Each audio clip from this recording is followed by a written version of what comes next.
you guys notice, I brought the mug here. Oh, nice. Hey, that's got the old logo.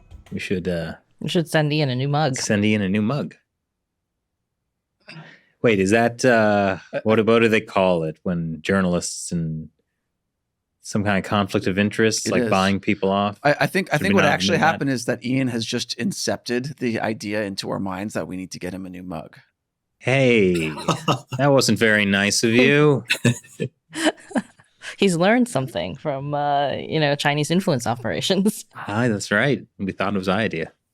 All I can say is, for all the viewers out there, my morning coffee tastes especially good in this particular mug. And I don't know that it has anything to do with the logo that may or may not be on there, or all the important meaning that's behind it, or the wonderful people who are behind that particular program.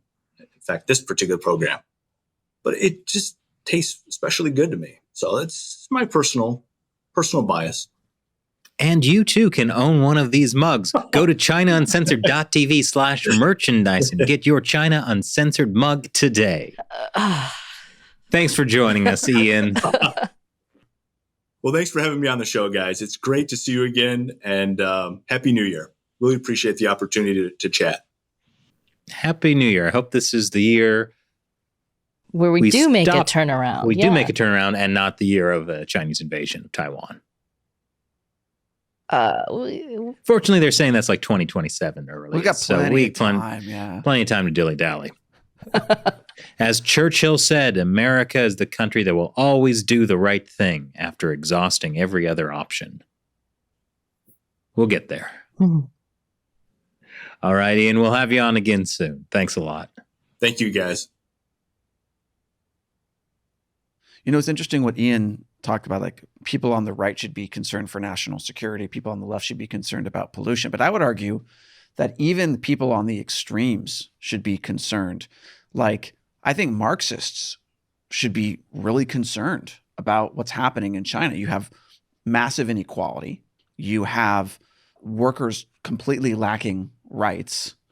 They have zero control over their corporations. They can't effectively unionize. And you have this persecution of people based on their beliefs. So I mean, China is literally persecuting Marxists too. Right. So it's so what's happening in China, it's anti-Marxist values as well. And I'd say people on the far right, I mean, you're looking at what Xi Jinping is essentially doing, creating this, Han Chinese ethno-state and destroying not only China's traditional culture, but also trying to keep Western ideas out. So regardless of your, even if you're this a really extreme, white supremacist, you should be concerned. Now, I'm just saying that there's literally every person on every part of the spectrum should be concerned. About the Chinese Communist Party. Exactly. Well, that's an argument I did not expect to hear. Yeah, well, I don't think there's a lot of Marxists or white supremacists watching this, but just in case you are, I may not agree with you, but you should agree with us. We never did get that mute button installed, did we?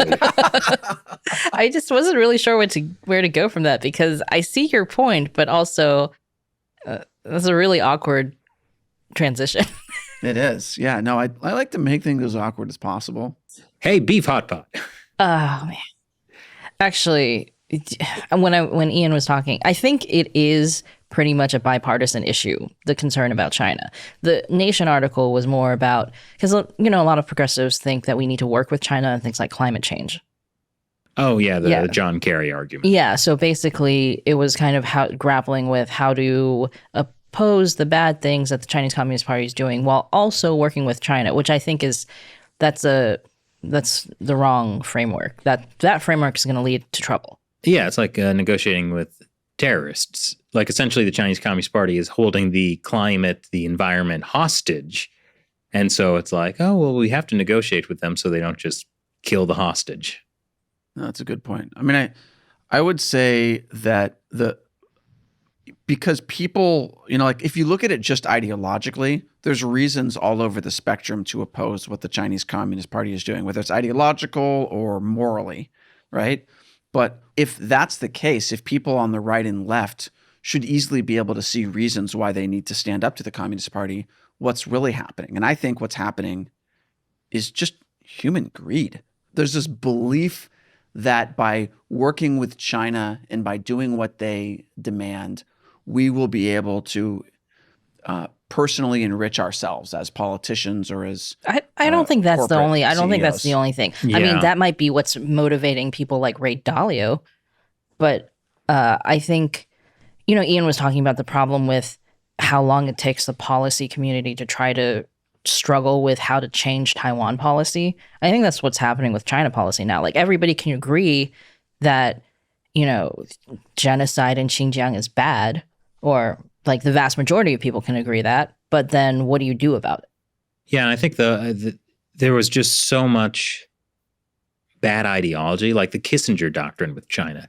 Like, I think for so long, so many people genuinely believed the way to make China better was by working with the CCP and by like sending money there. They would get in contact with our amazing Western values and they would transform. And I think, a lot of people genuinely believe this is the good thing to do. And now it's hard to change. Yeah, I mean, They have the same problem that I have, which is they can never admit they're wrong. I mean, I think that's a pretty common human failing. It's pretty hard to admit when you're wrong. Yeah, it's totally very common. But I also think that there's something of a death by 1,000 cuts thing going on here, where sometimes the things seem so petty and small, but then when they all add up, it leads to the Chinese Communist Party having a lot of influence over the rest of the world. Like, this is an example. Moleskine, the company that makes notebooks, they announced last year a partnership with Shanghai TEDx Shanghai. And then someone on Twitter posted that there was a difference in how their planners mentioned Taiwan. Like, they had a planner that had, listed all the countries in the world. And then it used to just say Taiwan. And now it says, now it used to say Taiwan. It might have said ROC too. I forget the exact picture. But then now it says Taiwan, parentheses, province of China. And that is why it is so important to buy things not made in China. For instance, our China Uncensored mugs are not made in China. Neither are any of our t-shirts on our merchandise site. So if you'd like to stick it to the Chinese Communist Party, don't buy in China. Buy from ChinaUncensored.tv/merchandise. Well done, Chris.